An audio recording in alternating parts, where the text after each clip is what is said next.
Sometimes there's no clear answer to the big collective question of what do we do about big collective problems, but maybe we can ask a different question.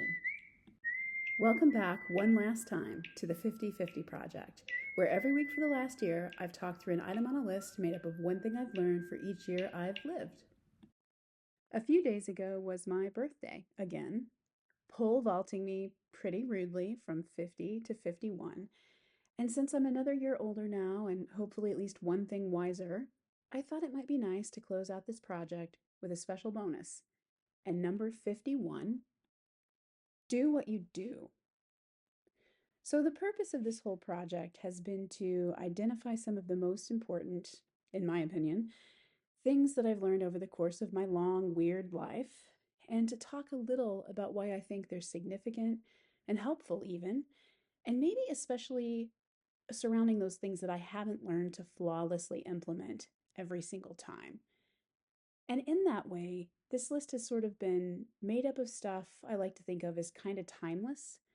I haven't really gotten too tucked into current events, and I haven't wanted to, though I guess we have made some detours along the way into technology and current communications and other kind of the moment stuff. But mostly, I've gravitated towards stuff that felt to me like it would turn out to be endlessly true, kind of.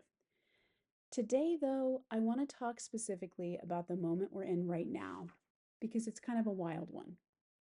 I don't think that I have ever, in my now 51 years, seen a moment in American public life quite like this. Admittedly, it's really hard to judge a moment when you're in it. I'm a student of history, and I try to keep that perspective. But it's hard because history, both personal and global, tells you two things that are in tension with each other, but both undeniably true. First, that in every human life, there are going to be a lot of moments that feel fraught and perilous, that feel like they could turn out to be a dark watershed moment that ends in disaster, maybe. And most of the time, thankfully, these moments turn out to be mere blips in our overall story. Just a little splash from a pebble and a few ripples. But the other thing history teaches us is that every truly cataclysmic, dark, watershed moment in history has undoubtedly been filled with people comforting themselves with the hope that it's all just a blip. And so no one ever really knows what to make of the moment that they're actually in. But I do think that in our moment, the signs along this road that we're traveling are troubling. And I'm not here to talk about policies or politics or parties, but I am here to talk a little bit about despair and disdain. I think there's a lot of hate out there. I don't mean everybody, I don't mean every time. There's goodness and love in this world, and there's tolerance and fellowship to be found here.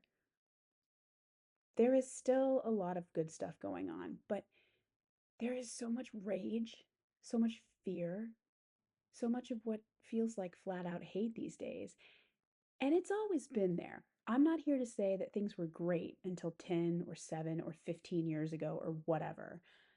But what I think is interesting about this moment, and by interesting, I guess I really mean fucking terrifying, is that the rage is increasingly becoming kind of the headline of our story right now.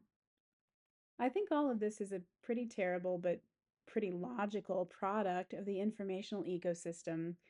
And actually, I should say ecosystems really, because they are siloed and they are fractured and they're oppositional in nature.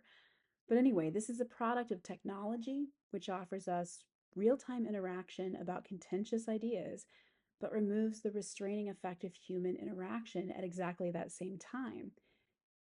In my work as a communication strategist, I find myself thinking about stuff like the way comment forums and thread discussions impact us all the time. So just think about how we exchange ideas now. We're not looking at one another in conversation anymore. We can't see the face of the other, or look into their eyes, or judge the human feelings behind the concepts or positions that we're debating. But at the exact same time, we're not just reading ideas in a book or an article or taking them in passively from the radio or the television. We're not given that space now to think dispassionately. or at a remove or at our own pace about whether we agree or not intellectually. Instead, in these internet discussions, in these forums of debate that have never existed before in quite this way, we are in exchanges. We're actively duking it out with another thinker in real time, often in public, in a space that reeks of pressure and threat. And I think that weird combination in which informational exchanges have been stripped of human restraint and decency, but also somehow charged with social pressure, is doing crazy shit to us. Anyway, these are some of the forces that I think might be acting on us. Not all of them, and I don't pretend to have what's happening to us figured out. These are just some of my own personal musings, and some of them are probably wrong, certainly wrong. And I also don't want to sound like I think I'm some kind of innocent bystander in this situation. I'm not standing on the sidelines being serenely detached. I don't wade into comment forums usually, but I feel all of this acting on me too.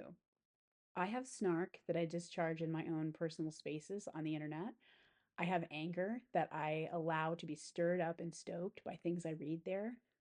It's part of our world and it's part of mine too, for sure. And some days it feels like it's too big and it's too pervasive and it's too yoked to the rest of our lives to fix. And maybe there isn't a fix. Some days, on the worst days, I really think that maybe there isn't. And we've just lost our footing forever in these rising waters of rage. And we're just kind of being swept helplessly along. Some days it feels like there is not one good answer to that collective question of what do we do with these times and these circumstances. But I think maybe on those days, I've learned that there's a better question for me to ask myself. Instead of what do we do to beat back this darkness, I have found that it can be helpful instead to ask, what can I do to bring forth the light in my own way? What do I do? As in, what are my strengths? What are my passions and capacities? Where is my niche? And how do I clean that up? What do I feel called to do or make or share or offer? And maybe for some people in some circumstances, that's some big, bold thing that will part the heavens and change the course of history. But far, far more often, I think it's something much smaller and more humble. It's a candle we can light instead of a floodlight. But think about the last time the lights went out during a storm. A candle can make a hell of a difference in some circumstances. Fortunately, I know a whole lot of people who are still lighting candles.